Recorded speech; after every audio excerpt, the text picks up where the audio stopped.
Everyone, दोस्तों, धनतेरस के दिन यम का दीपक जलाया जाता है जो कि अकाल मृत्यु से सभी की रक्षा करता है। तो चलिए शुरू करते हैं कि यम का दीपक कब और कैसे कहाँ जलाया जाता है, कौन इसे जला सकता है और इसे किस तरह से जलाना चाहिए। तो हमें पहले एक साफ जगह ले लेनी है, उसे पोंछा लगाकर और वहाँ पर हमें स्वस्तिक बना लेना है। स्वस्तिक आपको बना के और फिर में पूजन सामग्री में देखिए बताशे यानी कि मीठा लेना है, एक आटा लेना है एक लोहे के बराबर जो कि बिना नमक का होना चाहिए।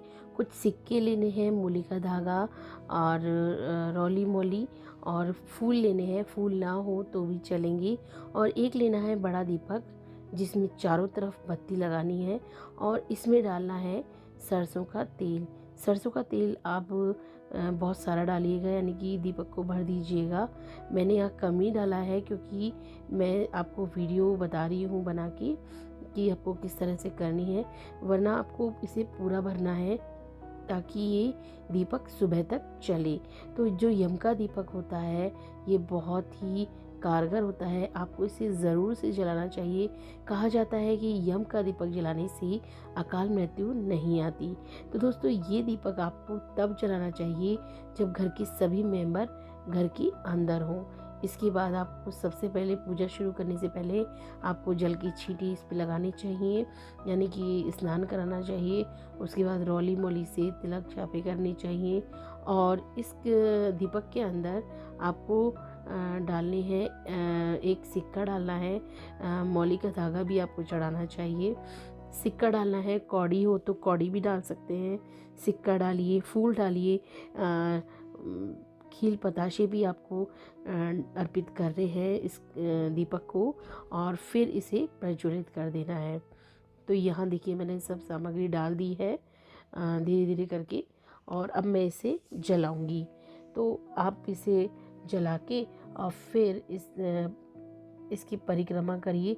आपके घर में जितने भी मेंबर हैं तो आप उन सभी को एक एक सिक्का दे दीजिए और जैसे जैसे सब वो परिक्रमा करेंगे और इस सिक्के को रखते जाएंगे, अपने अपने सिक्के को इस दीपक के पास रखते जाएं। तो देखिए सबको एक एक परिक्रमा करनी है और उसके बाद यहाँ सिक्के को रख देना है। ध्यान रहे कि सारे मेंबर घर के अंदर आ चुके हों, क्योंकि ये दीपक घर के बाहर जलाया जाता है गेट के दाहिनी ओर। आपको इसे ज़रूर जलाना चाहिए, बहुत ही शुभ दीपक माना जाता है ये।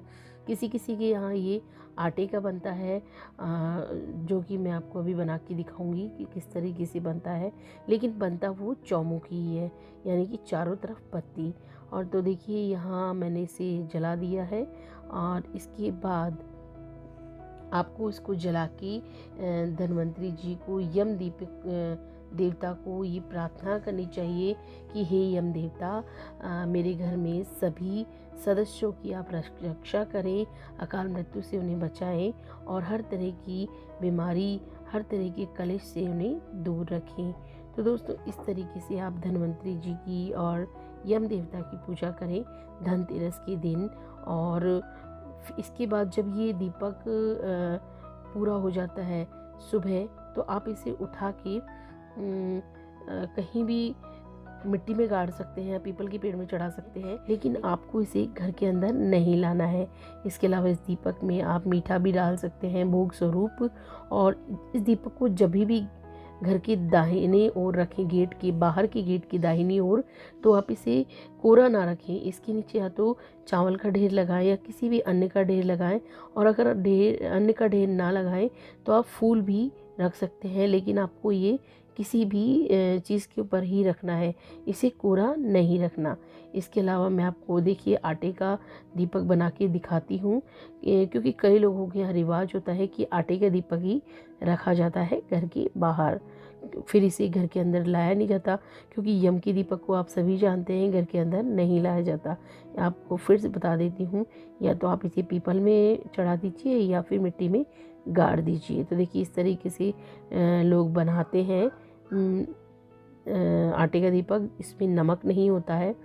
तो इस तरीके से आप यम देवता की पूजा कीजिए और घर के सभी मेंबर जब घर के अंदर आ जाएं तब इस दीपक को हमें जलाना चाहिए। जहाँ तक हो सके इसे 7 बजे तक आपको शाम को जला लेना है। ये धनतेरस के दिन ही जलेगा। हाँ, अगर कोई मेंबर घर से बाहर है 7 बजे के बाद, तो आप उसके आने का इंतज़ार कीजिए और उसके बाद रात्रि 10 बजे तक आप इस दीपक को जला दीजिए। इसके बाद घर से ध्यान रहे कोई बाहर ना जाए और घर के अंदर सभी मेंबर उपस्थित हों।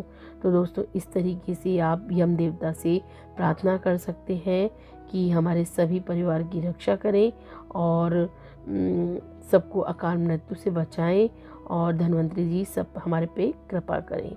जय श्री कृष्णा।